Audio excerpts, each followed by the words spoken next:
Depuis un moment circule la rumeur, comme dit le journal qu'on va voir, la rumeur que l'on puisse réquisitionner votre épargne pour rembourser la dette. Étrangement, cette rumeur s'accompagne de vidéos de politiques qui le disent en clair. C'est plus une rumeur, quand tu le dis en clair, c'est surprenant, mais c'est une rumeur. Parce que ouais, c'est de la fake news aussi.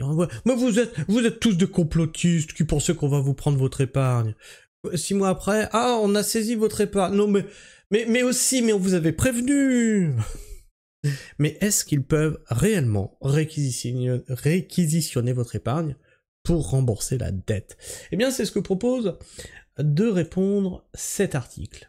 L'État peut-il vraiment réquisitionner votre épargne pour rembourser la dette? Hormis dans le cas où vous auriez une dette envers un organisme public, l'État ne peut pas prélever votre argent. Pour le moment, parce qu'on connaît bien l'État pour se voter des lois, se voter des droits qu'ils n'ont pas habituellement. Donc pour le moment, dans la loi, ils peuvent pas.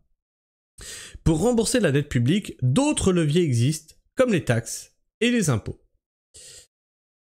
En encadré bleu, l'essentiel. Sur les réseaux sociaux, une rumeur circule selon laquelle l'État pourrait prélever de l'argent directement sur l'épargne des Français pour rembourser la dette actuelle du pays. Problème, c'est que ce n'est plus une rumeur, puisque plusieurs hommes politiques en ont parlé. La confusion est faite avec le blocage et non la réquisition des épargnes et assurances vie. Non. Non, la confusion n'est pas faite. On a même Sandrine Rousseau qui nous l'a dit en clair, sans rien comprendre à ce qu'elle racontait. Possible en cas de situation d'instabilité financière importante, mais même dans ce cas, l'État n'a pas son mot à dire. Si ce dernier souhaite faire peser sur les Français le remboursement de la dette publique, il peut tout simplement décider de mettre en place de nouveaux impôts et d'augmenter les taxes. Et tout simplement, tu mets un impôt sur le reste de ton compte en banque. Et tu imposes à 99%. Ça s'appelle pas te prendre ton épargne? Je sais pas. Je pose l'idée là, certainement que le gouvernement va encore une fois me la copier, parce qu'à chaque fois que je dis une blague, il me copie. Je suis sûr qu'ils suivent mes vidéos. Et si vos économies prévues pour votre maison de rêve, vos futures vacances ou les études de vos enfants étaient tout simplement réquisitionnées pour combler le trou dans les caisses de l'État? Solution: ne pas avoir de thunes de côté. C'est mon cas. Qu'est-ce que tu vas réquisitionner? Si tu veux réquisitionner, j'ai rien. Par contre, comment que ça s'appelait là? La taxe sur les fortunes? Non, toujours pas. Non. Par contre, on peut taxer tout l'épargne des prolos qui ont réussi à mettre un petit peu de sous à gauche. Ok. Par contre, les grosses fortunes... Non, on y touche pas. D'accord. Bah ok. Bah pardon. Non, excusez-moi d'avoir posé la question. Des internautes prétendent qu'en situation de crise, il serait effectivement possible pour le gouvernement de mettre la main sur l'épargne des Français. Mais non, c'est pas les internautes. Mais c'est pas les internautes, mais on a plusieurs vidéos d'hommes politiques qui en parlent. Qu'est-ce que vous racontez, là?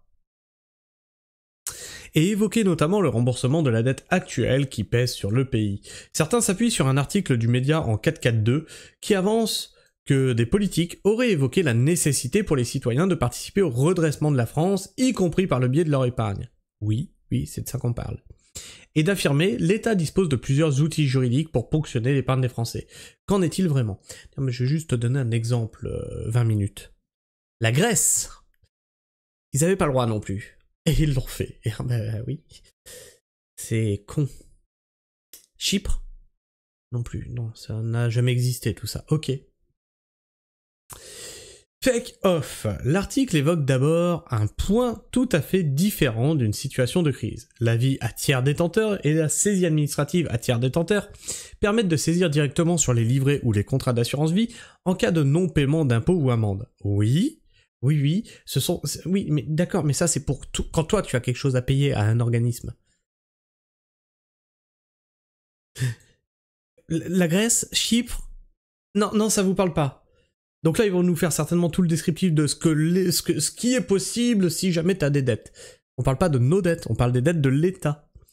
Il ne s'agit donc pas là d'une situation de crise, mais effectivement, en cas d'impayé à l'égard de l'administration, il lui est possible de solliciter le prélèvement des sommes dues auprès de votre banque.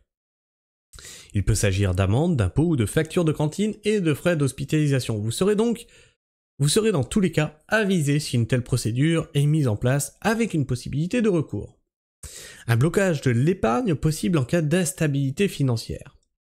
Mis à part dans la situation où vous auriez une dette envers l'État, ce dernier ne peut sous aucun prétexte prélever de l'argent sur votre épargne. D'ailleurs, aucune autre institution ne le peut. Il y a une confusion entre bloquer les fonds et s'emparer de ces fonds. Chypre, la Grèce, tout ça, 20 minutes ça vous parle? Sachant que la situation française est pire que celle de la Grèce quand elle s'est effondrée. Hein. Et il y a une confusion entre une crise politique et une crise bancaire. La crise politique nous mène quand même à 3000 milliards de dettes qui se transforment quand même en crise financière, non? Non, ça vous parle pas non plus, ok. Explique Laurent Denis, avocat en droit bancaire. Effectivement, il est possible que, dans une situation d'instabilité financière, votre livret d'épargne et vos assurances vie soient bloqués. C'est-à-dire que vous ne pourriez plus retirer votre argent ni même payer. Une fois le blocage levé, vous récupéreriez toute votre épargne. Comme évoqué par le média en 442, c'est au Haut Conseil de stabilité financière, le HCSF, et à la Banque de France que revient cette décision. Deux organismes parfaitement étanches au pouvoir politique. Tu le vois celui-là? Avec une telle démarche, on vise à éviter une défaillance du système bancaire, justifie Laurent Denis, car la mission de ces deux institutions est notamment de préserver la stabilité financière dans le pays. Et la dette n'est pas forcément une menace pour la stabilité financière, avance l'avocat en droit bancaire. Encore long ça? Non, on est presque à la fin. Impôts et taxes pour rembourser la dette. Le cadre légal qui entoure une telle décision, bien que défini notamment par la loi Sapin 2, et plus largement par le code monétaire et financier est flou, et pour cause. On n'a jamais vécu ce type de crise en France, souligne Monsieur Denis.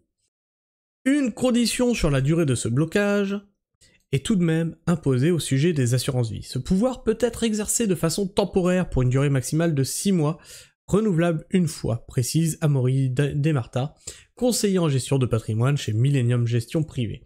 Une crise qui nécessiterait l'utilisation de ce pouvoir ne devrait en principe pas survenir d'aussitôt, déjà car une surveillance constante et méticuleuse est faite, mais aussi car les banques européennes n'ont jamais eu de situation financière aussi forte, même avant la crise de 2008, explique Amaury Desmartas. Elles vont très bien. Oui, on peut vous faire confiance. Quand vous nous dites que ça va très bien, c'est que ça va très mal. D'ailleurs, tout le monde le voit, tout va très bien économiquement. Pour rembourser la dette publique, l'État a bien d'autres leviers pour mettre les Français à contribution. S'il a besoin d'argent, il taxera, souligne le Conseil de gestion de patrimoine, et d'évoquer notamment l'impôt sur la fortune, le fameux ISF, qu'ils ont supprimé. Non, au lieu de ça, on va te faire travailler 7 heures gratuits. Fréquemment remis sur la table. Bien sûr, la mise en place d'un nouvel impôt ou la hausse de taxes devait faire l'objet d'un texte soumis aux parlementaires. Bien sûr, la mise en place d'un nouvel impôt ou la hausse des taxes devait faire l'objet d'un texte soumis aux parlementaires. Et une nouvelle loi permettant à l'État de puiser dans l'épargne des Français, c'est soumis à quoi ? Là tu nous dis, mais non, mais la loi elle prévoit pas ça. Pour le moment. On va voir si on peut voir les commentaires. Vu ce que j'ai sur mon livret A, il risque d'être très déçu, lol. L'assigna, cela vous dit quelque chose? L'État peut faire appel aux dons comme pour Notre-Dame, vu que ça a plutôt bien marché. Est-ce qu'ils vont ouvrir une cagnotte participative? Sauver la France.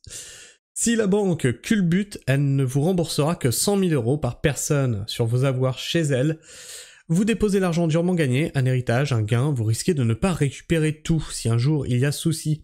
C'est noté sur les plaquettes d'infos distribuées une fois par an par les établissements bancaires. Donc réquisitionner, non, mais ne pas vous rendre tout si un gros problème se présente, oui. S'il veut réquisitionner mon découvert, je lui donne volontiers. Non, pas question, mes enfants travaillent et épargnent pour leur avenir, et pas pour se faire voler par l'État, sinon ils arrêteront de bosser avec mon aval. Faudrait que ce média se renseigne sur la loi Sapin 2. Non, l'État ne peut pas fonctionner nos comptes bancaires, heureusement. Il peut prendre l'argent des Français en augmentant les taxes sur l'électricité, le gaz, la TVA, sur tout. Les produits et services, ainsi toute la population paye, ce qui est normal. Les personnes qui ont fait des efforts pour avoir un petit pécule ne sont pas punies à cause de la mauvaise gestion du ministère des Finances. Et quand est-ce qu'on remet Burno? Burno, là, Burno le maire, quand est-ce qu'il revient là et qu'il paye ses conneries? Parce que si on en est là, si on en est en train de discuter de ça, c'est à cause de lui. C'est à cause de Macron, le Mozart de la finance. Putain, bah qu'est-ce que ça aurait été si on avait eu un parfait abruti? Ah, c'est comme ça qu'ils avaient qualifié Milei. Sans être un Mozart de la finance, il a fait quoi? On verra ça plus tard. Je sais pas ce que tu penses de tout ça. Est-ce que tu crois que l'État peut taxer ton pognon comme ça? Ou pas? Est-ce que tu crois qu'ils sont capables de voter une loi pour aller le ponctionner? Ou une nouvelle taxe sur ce qui reste sur ton compte en banque de 99%? Dis-moi tout ça dans les commentaires, partage-moi ton avis, ton opinion. Si t'es pas abonné, bah c'est le moment de le faire. Et si tu l'étais, c'est le moment de vérifier que tu l'es toujours, puisque YouTube en désabonne encore certains d'entre vous. Le petit like, ça fait toujours plaisir, ça m'encourage à continuer le travail d'information que je fais ici, et la petite cloche pour ne rater aucune de mes sorties vidéo. Sur ce, moi je vous fais la bise, prenez soin du sol, et restez pragmatiques. Ciao.